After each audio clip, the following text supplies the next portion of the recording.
ও দাদা, এরা তো সব ওই মুখুজ্জে বাড়ির ছেলে মেয়েরা। এ কি তোমরা এখানে কেন? তোমাদের আমি বাড়ি চলে যেতে বলেছিলাম না? তোমাদের এত বড় সাহস যে আমাদের বাড়ির মধ্যে সে দিয়েছো? ও খোকা, এরা শুধু কুন্দল বাড়ির ছেলেপুলে নয়, এরা ডাকাতে বাড়িরও ছেলেপুলে। এদের বাড়ির ছেলেরা সব ডাকাতি করে আর মেয়েরা সারাদিন ধরে খালি খায়। আমাদের দিদিকে তো খুব বকাবকি করলেন জ্যাঠামশাই। জামাইবাবু কি খাই খাই করে না? আজকেই তো সকালে বিয়ে বাড়িতে আসার আগে মাংসের হাড়টার চিবিয়ে ভালো মানুষ সেজে এলো। আমার দিদিরই শুধু একার দোষ হয়ে গেল। হয়ে গেল গনসা, তোমার ছোটটাকে যাই বলে হয় সেটা ঠিক উল্টো কাজ করে। একটি থাপ্পড়ে না তোমার দাঁত কপাটি ফেলে দেবো ছোকরা। নিজেদের তো ঠিক নেই, আমার মানিকের নামে দোষারোপ করছো। হ্যাঁ, মানকে সারা দিন উপবাসী ছিল, না খেয়েছিল, বুঝেছো? হে ভগবান, এ কি কথা? আমার মালিকের নামে ঘরে আমার গোপাল আছে। শুনুন মাসিমা, আমরা মোটেই ফালতু কথা বলছি না। এই, এদিকে আয়, এদিকে আয়। তোর না আমি কানটা কেটে বাড়িতে ফেরত পাঠাবো, বুঝেছিস? কি করছেন নাকি জ্যাঠামশাই? আপনি এরকম করছেন কেন? ছেড়ে দিন বলছি। না, ওই রকম খাই খাই মেয়ের এরকম কান কাটা ভাই দরকার। দাদা থাক থাক, এই তোমরা তখন থেকে বদনাম করছো আমাদের। কি প্রমাণ আছে? প্রমাণ? এই পুচকে, প্রমাণ দেখিয়ে দে। এই যে প্রমাণ। আমরা জামাইবাবুর খাটের তলা থেকে পেয়েছি। দেখুন, মাংসের ঝোলটা পুরোপুরি শুকনো হয়ে গেছে।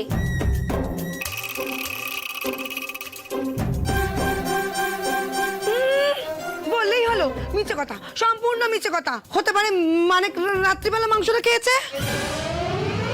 রাতের বেলার খাবার কেন হতে যাবে খুড়িমা? আপনাদের তো রাতের খাবারই তৈরি হয়নি, তাহলে এটা কোথা থেকে এলো?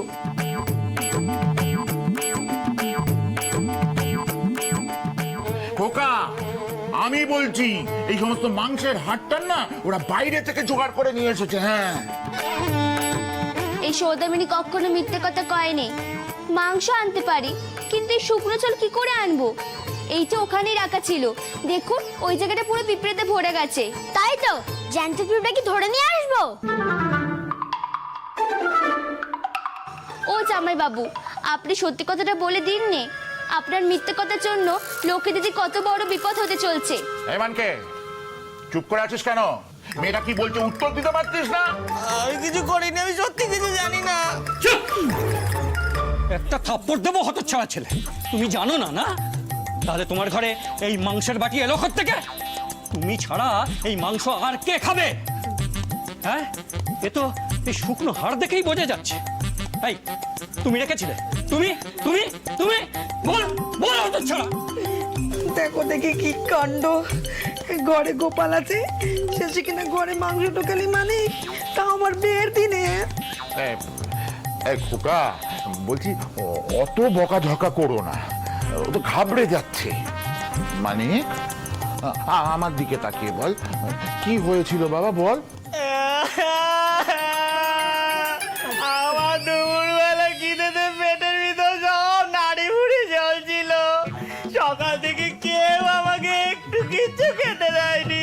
সবার জন্য দুপুরে রান্না হলো, পোলাও খেলো, মাংস খেলো, আর আমি কি সারাদিন ধরে শুধু শরবত খেয়ে থাকবো? জামাইবাবু, জামাইবাবু, দেখো না তুমি, আমরা বুঝেছি তুমি কেন লুকিয়ে মাংস খেয়েছিলে। কি করবে বলো? আর তোমার কি দোষ? তোমার তো খিদে পেতেই পারে, শুধু আমার দিদির খিদে পেলেই দোষ। দাদা দাদা, আর দেরি না করে এখনই এখনই মুখুজ্জেদের বাড়ি চলো, বরযাত্রী নিয়ে যাই চলো। দাদা, যে দোষ আমাদের মানকে করেছে ওই একই দোষ তো বৌমাও করেছে। তাহলে সে একাই বা শাস্তি পাবে কেন? না, কিন্তু ওই মেয়েটি তো আমাদের বাড়ি বউ হতে যাচ্ছিল, তাই না? তাতে কি হয়েছে দাদা? আমাদের মানকেও তো মুখুজ্জেদের জামাই। সেই জামাই হয়ে তার যদি 7 খুন মাপ হয়, তাহলে বৌমার কেন দোষ হবে দাদা? সকলে যদি আপনার মতো ভাবতে পারতো। আপনি আমার দিদিকে বাঁচিয়েছেন। থাক থাক বাবা, থাক থাক। শোনো, তোমরাও আমাদের সঙ্গেই চলো, বুঝলে? লগ্ন শেষ হতে আর সামান্যই বাকি আছে।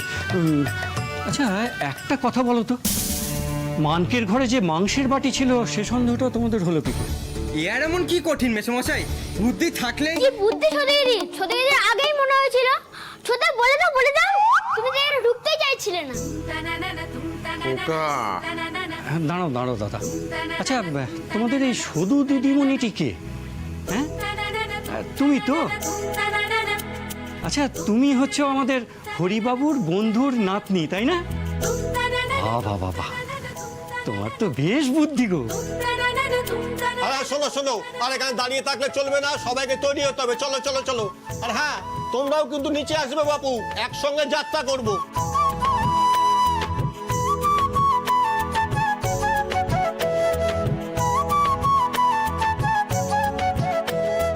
কি গো, হিংসে হচ্ছে বুঝি? প্রশংসা তো আমারই করে গেল। তোই করবো হিংসা? তোমাদের কি আছে না যে হিংসা করবো? ঘনা ফটকে মধ্যে শোন কি বলছে। কিন্তু শঙ্কর, এই যাত্রায় তুই জোর হেরে গেলি ভাই। শুধু কিন্তু তোকে গোয়ারা হারিয়ে দিল বুদ্ধিতে। এক যে আছে সত্তার, শঙ্কর নাম তার, বুদ্ধি মোটেই নেই তার, হার হলো তার জোরদার। তবে রে, আর ছোট বিয়ে দিয়ে যেতে হবে তো। চলো। সব তোদের জন্য হয়েছে। তোরাই ওকে মাথায় তুলেছিস। তোরা কার বন্ধু, তোরা কার সাঙ্গাত বলতো? আরে শঙ্কর, আরে দাঁড়া শঙ্কর, শোন শঙ্কর। ফের মান অভিমান। দুজনে মিলে একটা ভালো কাজ অন্তত করলো। এবার এই আসল ঘটনাটা আমার ওই অপগণ্ড নাতিটার মাথায় ঢোকাতে হবে।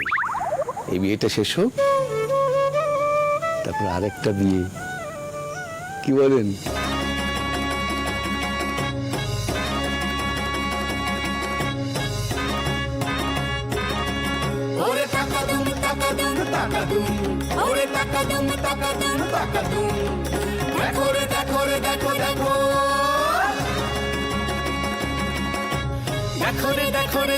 দেখো বর এনেছি ফিরিয়ে, বিয়ের বর বিয়েতে এনেছি ফিরিয়ে। টাকা দুম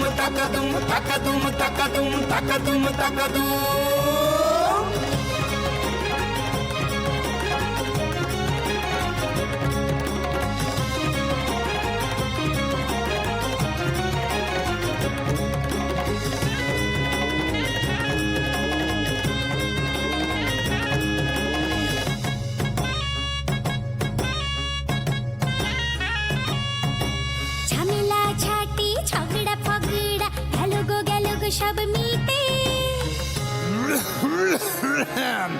শুধু আমাদের কেমন বুদ্ধির জোরে ফেললো সব মিটিয়ে। ওরে টাকা দুম ওরে টাকা দুম ওরে টাকা দুম। বিয়ের বর বিয়েতে এনেছি ফিরিয়ে। টাকা দুম।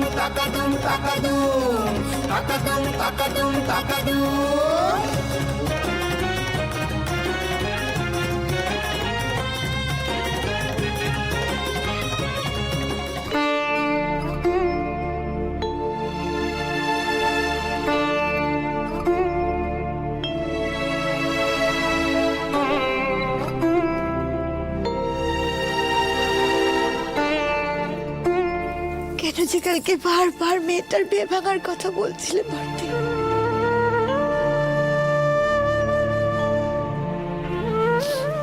দেখো, শেষ পর্যন্ত সেটাই ঘটলো। আচ্ছা, এরকম হবে ভেবে কি আমি কথাখানা বলেছিলুম মেজো? একটু ভেবে বল দেখি। কতদিন ধরে তোকে বলেছি মেয়েটাকে একটু শিক্ষা দে। একবার আমার কথাটা কানে তুলেছিস তুই? তুলিস। আচ্ছা দেখ কি হলো। আমরা তো সবাই জানি আমাদের নক্ষী রানী একটু খেতে ভালোবাসে। তা ওকে তো আগে একটু নুকি কিছু খাইয়ে দিলেই পারতিস। কাঙ্কা মারবি না মেজো, ওর গায়ে হাত তুলবি না তুই। এ কথা তো সত্যি মেজো। পৃথিবীতে কে কবে শুনেছে বিয়ের কোণে বিয়ে করতে বসে ফল খায়? কে শুনেছে বল? বদ্দি গো, শোনো, আমি একটা কথা না বলে কিন্তু পাচ্ছি না বাপু। হ্যাঁ দেখো বাপু, আমি আবার বললে সকলের কাছে খারাপ হয়ে যাই, তবু আমি বলছি, বলতেই আমাকে হবে। দেখো বদ্দি, আমি কিন্তু নক্কিকে বলেছিলুম, নক্কি রে তুই লুকিয়ে লুকিয়ে কেন কিছু খেয়ে নিলি না সকালবেলা? তা মেজদি তো আমাকে ধমক দিল, আমাকে বলল, ছোট আমার মেয়েকে ভুলেও কিন্তু বদনাম করবি নি। আমি তাই ভয় চুপ করে গেলুম, আর কিছু বললুম না। কিন্তু মেজদি, নিজের বিয়ের কথা ভুলে গেলে চলবে? তুমি তো আমার কাছে গল্প করেছিলে বাপু, বিয়ের দিন সকালবেলা তুমি বলেছিলে, ছোট আমি না লুকিয়ে লুকিয়ে লুচি ছোলার ডাল সব কিছু খেয়েছি। কি মনে নেই তোমার? তুমি বলেছিলে তো। আচ্ছা, মা যদি বিয়ের দিন সকালবেলা লুকিয়ে লুকিয়ে লুচি ছোলার ডাল সব কিছু খেতে পারে, এইটুকু একটা মেয়ে ও যদি ভুল করে একটু ফল খেয়েই নেয়, কি এমন ভুল করেছে বাপু? হ্যাঁ কি ওরে, এই এই আমি তোকে এই কথা কবে বললুম রে? কবে বলেছি? আমার আমার আমার মেয়েটার বিয়ে ভেঙে শান্তি হলো না তোদের? হ্যাঁ শান্তি হলো না?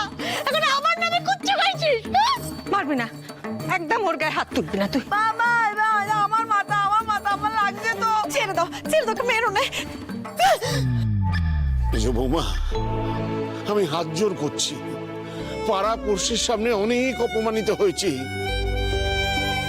নিজের মেয়ের বিয়ে নিয়ে আর তামাশা করো না, লক্ষ্মীকে ভেতরে নিয়ে যাও, ওর কথাটা একবার ভাবো।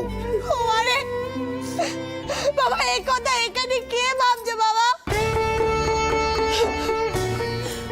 আর বাবা, আপনি আমাকে কেন কথা শোনাচ্ছেন? এই যে বড় গিন্নি, এই বড় গিন্নি যে কাল থেকে লোকের বিয়ে নিয়ে শত্রুতা করে যাচ্ছে, কই কই কিন্তু তাকে কোনো কথা কইছে না, কিচ্ছু নি কইছে না। আর এই যে ছোট, তুই যে বড় বড় কথা কইছিস, তুই একটু থামো থামো থামো মেজে বউ, থামো। কত বড় একটা সর্বনাশ হয়ে গেল, ওর মেয়েটা লগ্ন ভ্রষ্ট হলো মেজো। না না না না না, কথা কইবে না, কথা কইবে না। আমি থাকতে আমার মেয়ের কিচ্ছু হবে না, কিচ্ছু হবে না। ও মরে, এই ছোট, খুব তো বড় বড় কথা বলছিস না? হ্যাঁ যা, যেখান থেকে পারিস আমার লক্ষ্মী রানীর জন্য তুই পাত্র জোগাড় করে আনবি। হ্যাঁ আজকেই আনবি। এত বড় কথা যে আমি খাই করি বলে আমার মেয়েটা খাই বাতি করেছে। এ কিন্তু আমি সহ্য করবো না, আমি গলায় দড়ি দেবো বলে দিলাম। মেজো, ও মা, মা না না না না, অন্য কেউ না, আমার ওই বাড়ি চাই। বড় মা আমার ওই বাড়ি চাই। ঠিক আছে মা, কাঁদতে নেই, এত কেঁদো না তুমি একটু শান্ত হও মা, একটু শান্ত হও। বাবু, খাবারগুলো কি করবো? আমার সাথ দেখো, আমি ফেলে দে অধবাগা, সব ফেলে দে। না না মেজো জ্যাঠা, ওই খাবার দিদির বিয়েতেই সবাই খাবে। এই শঙ্কর মুখুজ্জে থাকতে এ বাড়ির কোনো সর্বনাশ হতে দেবে না। মেজো জ্যাঠি, বরণ ডালা সাজাও। এই বরণ ডালা কি কাজে লাগে জানিস? এমন ভাব করছিস যেন বরকে ডেকে নিয়ে এসছিস। এনেছি গো দাদু, এই শঙ্কর মুখুজ্জে পারে না এমন কোনো কাজ নেই। দিদি যাও, সাজগোজ করে নাও। খোকা, চুপ করবি তুই? হ্যাঁ, তোর এসবের মধ্যে ঢোকার কি দরকার বাবা? যদি সবকিছু মিটেও যায়, তখন এবারে সকলেই বলবে শঙ্কর কেন সবকিছুর মধ্যে ঢোকে। আরে আরে দাঁড়াও দাঁড়াও দাঁড়াও, তোমরা একটু চুপ করো তো।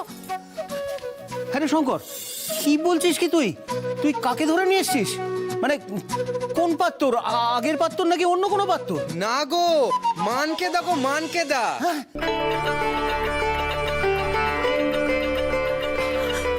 আরে আরে কি বলছিস কি তুই? এই শঙ্কর কি এমন পাকড়াও করলো না? মোটেই না। ছোটদা আনেনি, এনেছে সদুইদি। সদুইদের কি বুদ্ধি, ঠিক ধরে ফেললো যে জামাইবাবু লুকিয়ে লুকিয়ে মাংস খেয়েছে। কি বড় খেয়েছে, তাও আবার মাংস। হ্যাঁ, তুমি চুপ করো।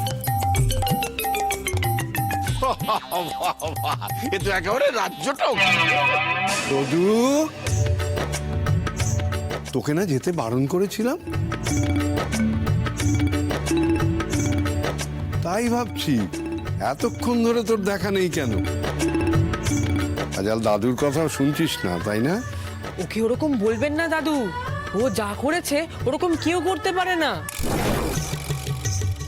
শুধু দিদি না থাকলে দিদির বিয়েই হতো না। কি ছোদা? জানি না, যা। বলি এইসব নয় পরে হবে, আগে তোমরা বরণডালের ব্যবস্থা করো গো, বর যে বাইরে দাঁড়িয়ে আছে। জয় মা বগুলামুখী, জয় মা বগুলামুখী, মা রক্ষা করেছেন, রক্ষা করেছেন মা। ও মেজো বৌমা, আর দাঁড়িয়ে আছো কেন? যাও যাও, বরণ ডালা নিয়ে এসো। লক্ষ্মী দিদি চলো গো, সাজবে না লক্ষ্মী দিদি? ওরে শাক বাজা উলুদে। চলো, ওকে নিয়ে যাও, ওকে সাজাও। আমারে দাঁড়া, এগুলো নিতে দে। হ্যাঁ, বিয়ে হবে, বিয়ে। চলো চলো চলো, বিয়ে হবে। জয় মা, জয় মা, জয় জয় মা, জয় মা, জয় মা। আমি তো বললাম ওদের পাঠাতে, তার কোনো কদর নেই না। এটা তো কিছুই না, আমি তো দ্বিতীয় বিয়েটার জন্য অপেক্ষা করছি রে হতভাগা। জেমা, জেমা, দুষ্টু দাদু।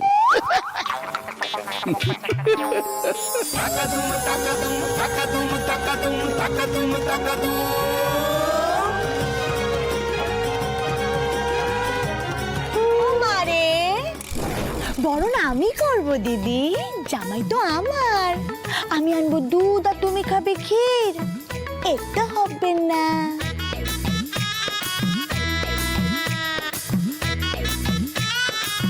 ও মারে, আচ্ছা তো এসো।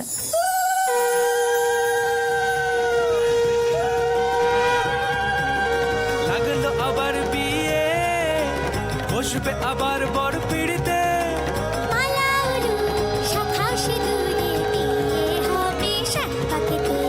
বিয়ে হবে সাত পাখিতে। চিরদিন মিলে মিশে সুখে আর শান্তিতে।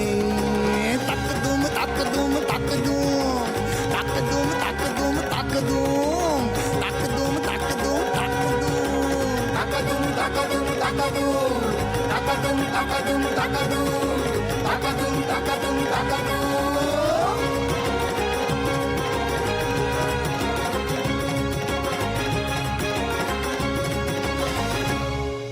চন্দনা দিদি আমাকে কাজল কানে দাও তো, দাও তাড়াতাড়ি। লক্ষ্মী দিদি চোখ বড় বড় করো, এই যেমন করে। নিজের কাজল কান একবারও দেখেছো? আমি কি করব বলতো, আমার বুঝি কষ্ট হয় না? হ্যাঁ, আমি তো ওখানে বসে কাঁদছিলাম, আর তাই জন্যই তো আমার চোখের এই অবস্থা। আচ্ছা বাবা, ঠিক আছে ঠিক আছে। শোনো, তুমি কিন্তু এবার আর কোনো গোলমাল পাকাবে না।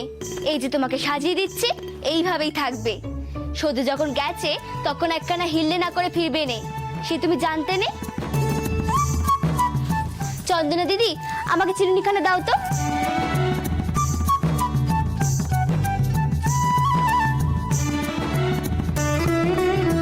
লক্ষ্মী দিদি তুমি কোনো কথা বলছো না কেন? হ্যাঁ, মুখে কিছু পড়োনি তো?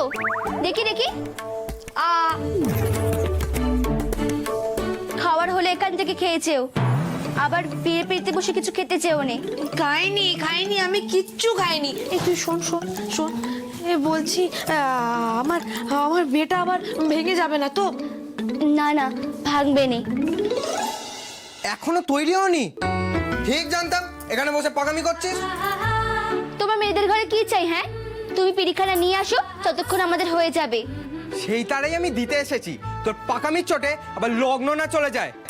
বদনা, ঘনা, ফটকে, পিড়িখানা নিয়ে আয়। এই শুধু শুধু আমার বরটা আবার পালিয়ে যাবে না তো? হ্যাঁ? এবার যদিও পালিয়েছে না, ওর ধুতি ধরে আমি টেনে বসে থাকবো বলে দিলাম। ওরে লক্ষ্মী, দুধি জানতে যাস নে, আবার ওই জ্যাঠা দেখলে বলবে এ কেমন বউ রে, বের আসলে দুধি ধরে টানছে। ঠিক করে এখনো বল লক্ষ্মী, খিদে পাইনি তো? এই শুধু দেখ না সবাই আমায় কিভাবে বলছে। খিদে তো পাবারই কথা। লক্ষ্মী দিদি ফের কোনো গোলমাল পাকাবেনি তো? আর কিন্তু বাধা দিতে পারবো না। তোমরা এটা পরিয়ে দেবে কেমন? আমি এক্ষুনি আসছি। কোথায় যাচ্ছিস শুধু? যা, চলে গেল। এখন যে কি হবে কে জানে। এখনো তৈরি হওনি? পাকা মেয়েটা যে বললো। এই পাকা মেয়েটার একটা নাম আছে, সৌদামিনী। সেই নাম যদি বলতে না পারো তাহলে সৌদ বলে ডাকো। এত পাকামে বলছো কেন? হ্যাঁ লক্ষ্মী দিদি, এটা খেয়ে নাও, নয়তো আবার বিরাসনে বসে খিদে পাবে। খেয়ে নাও দেখি।